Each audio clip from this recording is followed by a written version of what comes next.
Hello again, this is the second part in my two-part series about weapons.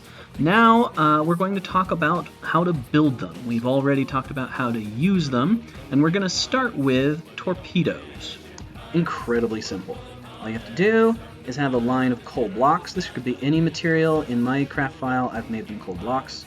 You need a torpedo sign on it, which has to be adjacent to it. I'm going to put it right here on the side. Torpedo. There's nothing special about that sign. It's just a craft sign, just like any other. And I'm going to put a cruise sign right here. Cruise off. That's it. I can now right-click on this torpedo and fire it. And off it goes. I don't want it to blow anything up, so I'm going to stop it. That's it. Torpedoes are very simple. Now, if I want that torpedo to work underwater, I should build a tube around it. Okay? So, for example, I could just do a little glass tube.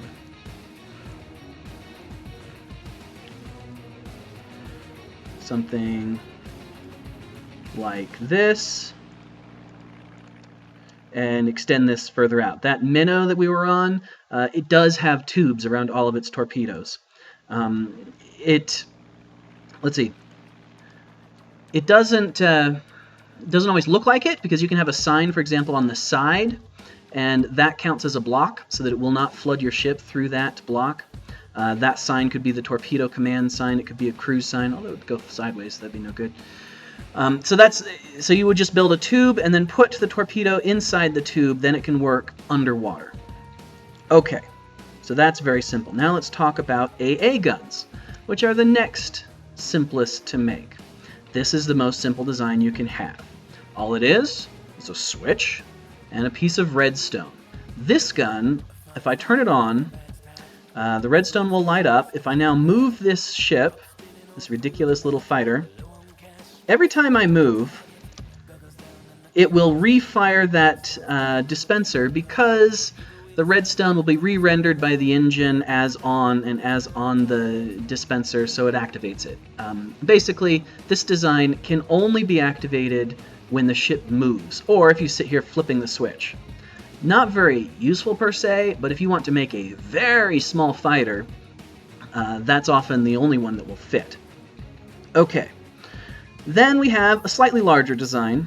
This is a very simple one-tick oscillator, for you technical people out there. They're very easy to make, and in this case, you just flip the switch once, and you can see it's now flashing that right there, which is activating this dispenser over and over and over again. I'm going to show you how to build this real quick. Let me just get some wool. All I need is wool, dispenser, and there we go. Okay, and you just build away from here a little bit. This is probably the most compact it's possible to make this design. If someone comes up with a smaller one, let me know, but I don't think you can. This is pretty small. Okay, and let's see, like that. And like that. So I've made this little cube. I don't know how to describe that, but you can see how it looks.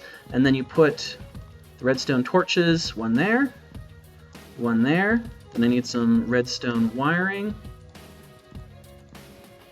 which I'll put there and there.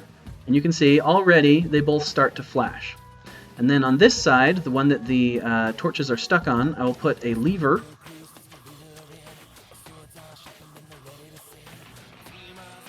And now I can control it. In this position, it's safe to move, and it is not firing. Flip this, and it starts firing.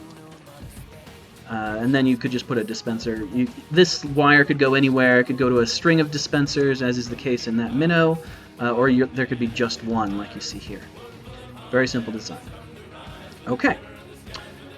Now, those are your basic AA gun designs. Now let's talk about cannons. Cannons are a lot more complicated and a lot more fun.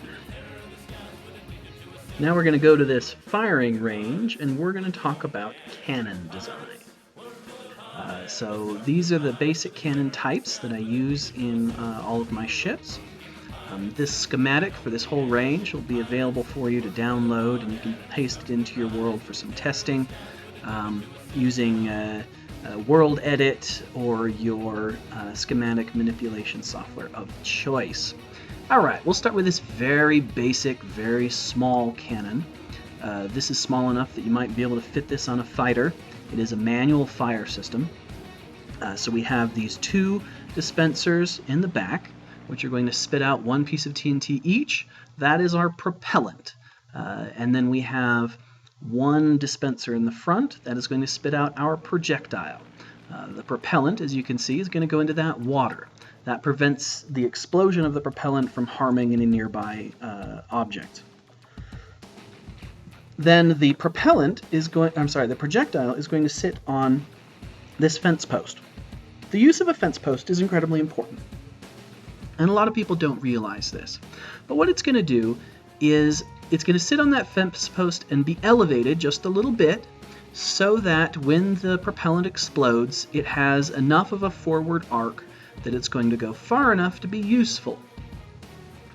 The fence post is unique in that the Minecraft engine does not include the vertical distance that the projectile will be elevated by the fence post in its calculations for how much power to transfer to the projectile. So in other words, it's going to go further than it would if I use something else like, say, a half slab. And that's very important, especially when you have such a small design and using such a small number of TNT as only 2. Now let me show you this. Okay, so we hit the one in the back. Let me give it a count of 2, and we hit the one in the front. Okay, and there goes the projectile, and boom. Okay, so you can see I got a pretty good amount of range off that, especially when you consider that's only 3 TNT total. So if you're trying to fight a war on a budget, that's your cannon, because TNT can be hard to get, and that only uses 3 of it. Okay. Now, let's move up to this second design. This is exactly the same cannon. The only difference is that now we've added this timing mechanism on it. So it's now too big to fit in a fighter, but you could use this in a bigger ship, still only using 3 pieces of TNT per shot. All this timing mechanism does is it sends the signal down here to eject the propellant, and then slows the signal down by about 2.5 seconds, and then it's going to eject the projectile. This is configurable, so I can manipulate these and change the range at which the projectile will explode. I can have it explode nearer. So let me fire this. You can see how this works. Okay, and there goes the projectile. Boom. Okay, there we go. Very nice. So you can see exactly the same as the last cannon. Difference is now I only push one button, and I could have 10 different cannons, all controlled by this same timing mechanism right here. I only have to have this in one place on my ship. Alright, now moving on to the third of this series. So this is, again, very similar design. You can see the fence post is at the very bottom of the cannon. Difference here is that now we have a third propellant. So now we are using 3 pieces of TNT to propel the projectile, and this is going to cause it to go much further. This is your basic sniper's weapon, because it has a flat trajectory, shoots straight, and shoots a very long ways. Let me show you that trajectory right now. Okay. Boom. Okay, and yeah, you can see, wow, it's way out there. In fact, if I had stayed back with the cannon, I would not have even seen the explosion, which can be a bit of a problem. So you have to know what you're doing to use that weapon. As I said, kind of a sniper's weapon. Alright, back over here. Now this is kind of my standard go-to cannon design. It's similar to this last one in that it has 3 propellant dispensers. The only difference is now I've added a second projectile. That's to give it that punch through to get through another ship's armor.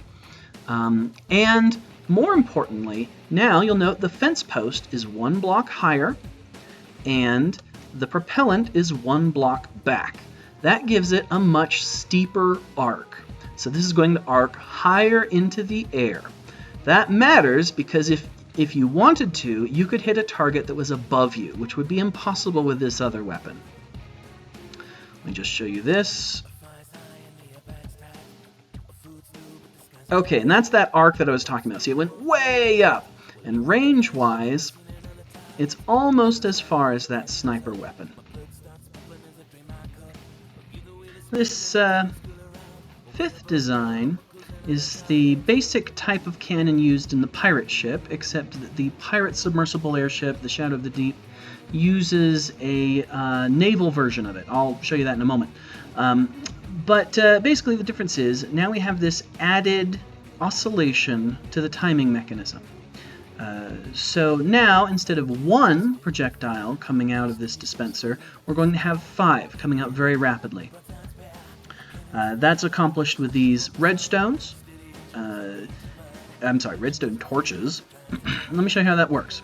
Okay, so we see okay, you see that it flashes, and there we go. A whole string of projectiles that all explode at more or less the same time. This is a very fun weapon to use. It does burn through a lot of TNT. That is a disadvantage of this design. It's going to use 8 TNT per shot. It's also a little less predictable than the other designs. So it's a gambling man's weapon, like, say, a pirate. In that, sometimes you're going to just utterly devastate the enemy and blow them in half with a single volley. Sometimes all of your shells will explode short. But I would say that overall, it's a pretty nasty weapon. It's pretty devastating more often than not. All right, the final thing I want to show you is this design over here. This is actually the same as this second system right there. I'm sorry, right there. In that it just has the 2 propellants and the 1 projectile. But this has been converted to be a naval gun. What that means is there's no water in it. Look at these other designs. Each one has water for the propellant to sit in. This design, however, has no water. The way that's accomplished is we have this second timing mechanism. Again, you only need 1 of these. You could have 20 guns in your ship, all of them controlled by this set of timing mechanisms. What's going to happen here? Let me make it daytime again so that we can see. All right, so the signal enters the timing mechanism here. It then goes down to the dispenser that has the bucket of water in it. That's this dispenser on the bottom. There it is. And puts the water out.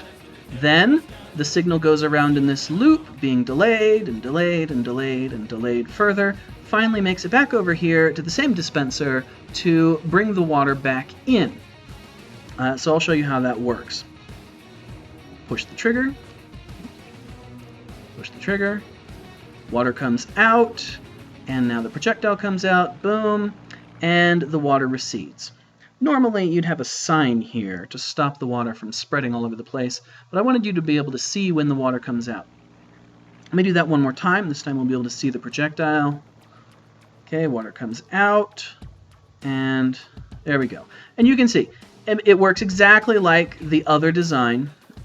Same range and all of that. The only difference is this added dispenser, which just puts out the water.